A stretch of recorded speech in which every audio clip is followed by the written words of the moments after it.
Šta ćeš u Crnoj Gori, sušu ti jebem? Vidiš, Batmane, umešat ću se u izbornu volju građana. Milo mora pobediti. Ko mora pobediti? Milo, nego ko?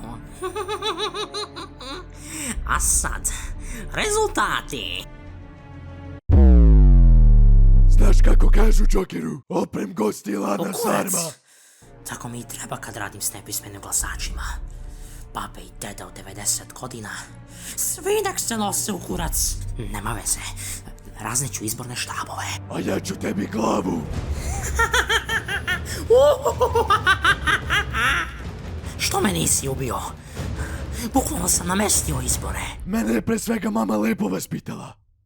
Ja sam domaćin čovek. Izem ti domaćina kad mlijeko ne može da nađe. A majku nemaš. Da? A dobro, sad ga pretera malo. Ide mi krv u mozak, pa ono. Ma jebe mi se za tebi i tvoj mozak. Gde je glasačka kutija? Da li nije to uopšte bitno? Šta glasačka kutija može da promeni? Opet me zajebavaš. Gde je kutija? Zini da ti kažem! Da Bog da ti vrap čuvatela usta nezahvalniče. Odo ja. Ne, čekaj, pa gdje ćeš? Prve spusti dole, pa ne mogu ovako cijelo veče. Pa volim ja Potteru da gledam, znaš, pa spusti me, molim te, pa nemoj tu da mi rano.